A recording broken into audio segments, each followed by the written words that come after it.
In his quest for celestial conquest, the Moonlord found that he could not subdue the universe alone. He needed an army to bring his plans to fruition. His tastes were specific though, and in all the universe he found only 4 races that met his needs. Beings of 4 deeply distinct yet complementary worlds. Creatures that the Moonlord could mold to his own needs. The first may not have possessed the most complex of minds, but with their strength and rock-like fortitude, they would be no easier to dominate than the rest. Even so, they had been chosen by the Lord of the Moon himself, and with his vision absolute, sooner or later, they must fall to him. Gods had begun. Humanity had all players deep and challenging, different is less likely to get me horribly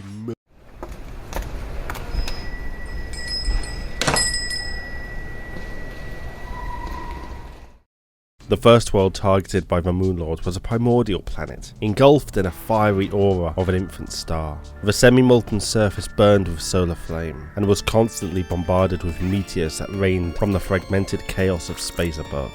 Despite the hellscape of lava oceans surrounding scalding islands of vaporizing rock, life had still managed to take hold. It was life unlike that of any other world. It was almost as if the planet itself had come alive, and from the lava seas emerged lumbering creatures of rock. As they moved, their skin would crack, revealing the burning magma inside that kept them alive. Although sentient to an extent, the bipedal monsters were hardly very intelligent. At first, their simple lives consisted mainly of moving from island to island, consuming the precious gems that were formed deep within the crust, only to be spat onto the surface by volcanic eruptions. As their planet grew older, other, more primal creatures emerged from the living rock. Vicious, bestial Dracomires prowled the small islands, guarding their territory ferociously. Airborne Corites, burning boulders ejected from explosive eruptions, scoured the lands for the precious nutrient-rich gems, and finally the relentless crawltipedes that would fly through the air, intermittently diving into the earth to consume vast amounts of gems. If this wasn't enough, as the aging planet began to cool, it produced less and less of the coveted gems that fueled the various creatures, and competition was at an all-time high. That first race of semi-sentient beings had to evolve, else they would be outpaced, and in time go extinct. In response to this existential threat, the slow, plodding beasts developed a technique of self-defense. When danger approached, they learned how to curl up into a ball, allowing their outer skin to solidify into a near impenetrable shell. Like this, they would be safe from attacks, but it did nothing to help them compete for the precious gems. To this end, they tried to start moving around in their protective ball forms. They would roll between gem deposits, unfurl and feed for as long as they could before fleeing into the safety of the lava.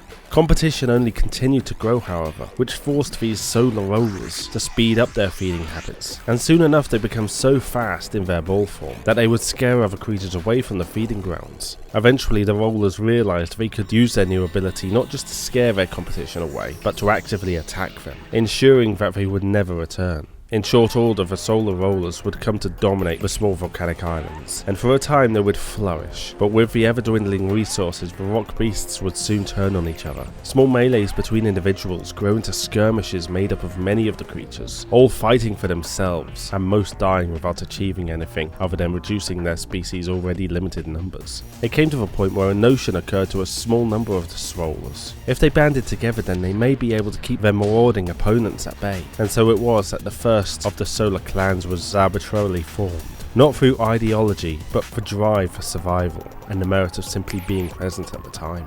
In the beginning, the clan drove back the others, but as it always was, the evolutionary arms race did not remain one-sided for long, and quickly multiple other clans were loosely formed, each consisting of less than a dozen individuals. Any war would mean less gems for everyone, and if any were found to be weak or feeble, unable to support the rest, then it would be ousted, with any number of lone outsiders eager to take their place. Through this rigorous selection process, the clans grew strong, and anywhere else in the known universe were unmatched.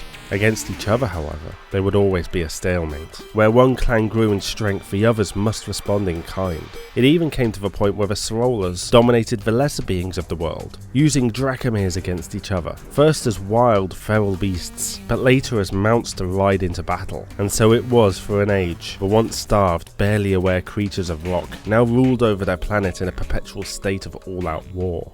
It was now that the Moonlord found them. He saw their prowess for battle and ability to rapidly adapt, and knew that there were none other like them in existence. For as strong as they were though, they still had not attained the pinnacle of their evolution. The Moon Lord could not wait an eon for this to occur naturally though. He needed them at their strongest now. To attain what he sought, he descended to the burning world as a creature's god and promised them a cornucopia of resources, enough to satiate them all. All they would need to do was serve him and evolve. Naturally, the Solar Warriors did not trust this being from the stars. After an existence of struggle and barely clinging onto life, why should they? The Moon Lord was still beyond anything they could possibly become though, and showed them his power, demonstrating that he could assist them or annihilate them.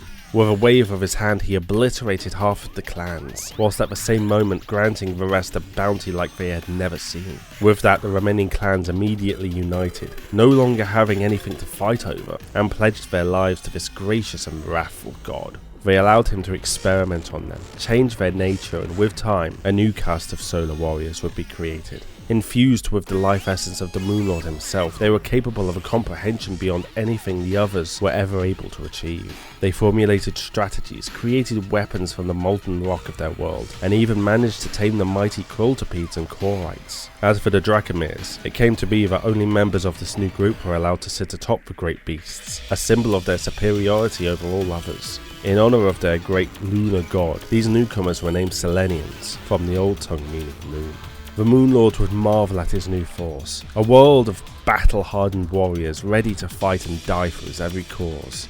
This was only the beginning though, for there were other talents he desired to add to his fighting force. 3 other worlds he needed to subjugate, and only then may he become truly unstoppable. Hi everyone, I hope you enjoyed the video. If you did and want to support the channel, then please consider subscribing and hit that bell so that YouTube might possibly inform you when a new video comes out. If you want to go that bit further, please feel free to support the channel on Patreon or go and buy some merchandise on Spreadshirt and Teespring. Links are all down in the description. Other than that, have a great day and I'll see you next time.